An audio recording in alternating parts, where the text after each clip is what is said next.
মানে শিক্ষার্থী উপদেষ্টা যারা আছে তাদের কাছে যাওয়ার প্রয়োজন ওইভাবে পড়বে কি? আমরা আপাতত এখানেই বসে আছি, এখানেই বসে থাকবো। এখন দেখি তারা কি বলে, সেই অনুযায়ী হচ্ছে পরবর্তী কর্মসূচি। যেমন আমাদের হচ্ছে মেয়েদের একটা হল থাকলেও আর মেয়েরা বাকি মেয়েরা কিন্তু তারা বাইরেই থাকতে হচ্ছে, এবং যারা ছেলেরা তারা হচ্ছে বিভিন্ন ম্যাচে থাকে, তাদের ওই টিউশনি করে তাদের মাস শেষে হচ্ছে গিয়ে টানা পূরণে চলে। এইভাবে একটা পাবলিক ইউনিভার্সিটিতে পড়ে কখন আমরা এভাবে জীবনযাপন করতে পারি না। আমরা একটা পাবলিক ইউনিভার্সিটিতে পড়ি, সেক্ষেত্রে হচ্ছে আমাদের প্রশাসন যদি এভাবে চুপ থাকে তাহলে আমরা যেভাবে আন্দোলন করছি আমাদের যতদিন না দাবি আদায় হবে আমরা এভাবে আন্দোলন করে যাব।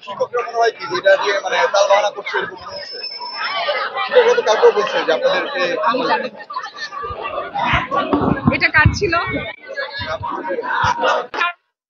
আমরা বিশ্বাস করি যে যে জায়গাগুলোতে হচ্ছে যে ব্যক্তিরা তাদের নিজস্ব দায়িত্বে যে দায়িত্বগুলো পালন করার কথা তারা ব্যর্থ হয়েছে, এই জায়গা থেকে আমরা যদি আশ্বস্ত এবং বিশ্বাস করার যে জায়গাটা সেটা আমরা একমাত্র সেনাবাহিনীকেই করছি। এই জন্য আমরা মনে করি যে সেনাবাহিনী যদি দায়িত্বটা নেয় তাহলে আমাদের 1-1.5 বছরের মধ্যে আমাদের ক্যাম্পাস এবং হল দুটাই সম্ভব।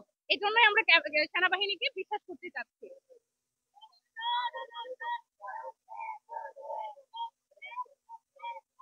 না, তেমন কোনো আশ্বাস এখন পর্যন্ত আমরা পাইনি। যদি আমরা আশ্বাস পাইতাম তাহলে কি আমরা আন্দোলনে বসি?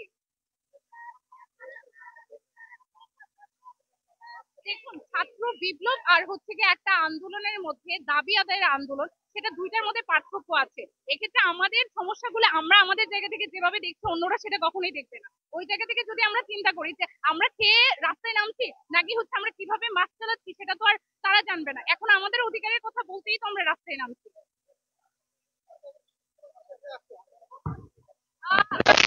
বিশ্বাস করছি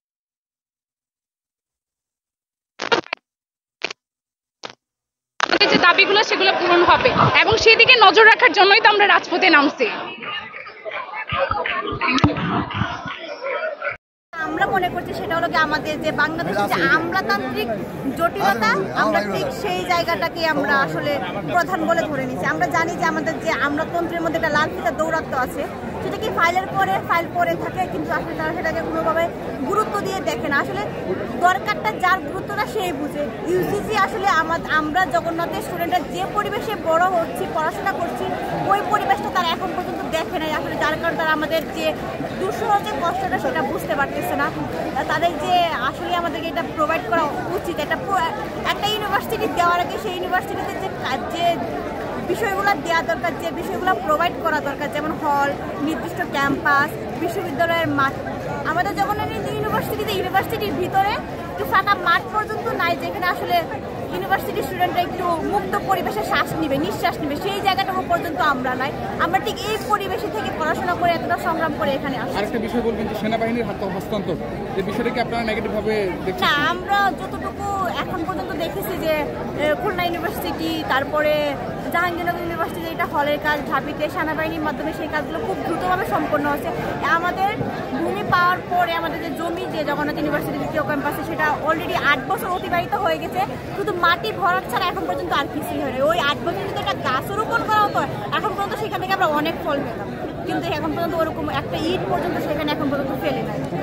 আপনাদের পরবর্তী পদক্ষেপ কি হবে? পরবর্তী পদক্ষেপ আমরা যে 3 দফা দাবি দিয়েছি, সেই 3 দফা দাবি পূরণ না হওয়া পর্যন্ত আমরা এখানেই থাকবো। ওই যে আগের মতো একদিন সময় নিচ্ছি, 2 দিন সময় নিচ্ছি, 1 সপ্তাহ সময় নিচ্ছি, সেটা এখন আমরা চলবে না, সেটা এখন আমরা মানছি না। দাবি পূরণ না হওয়া পর্যন্ত আমরা এখানে। আপনারা আমাদের সাথে থাকেন, আমাদেরকে সাহায্য করেন, আমাদের এই যে ব্যাপারগুলো ছড়িয়ে দেন সবার সাথে, সবাই আসলে আমাদেরকে সাপোর্ট করে।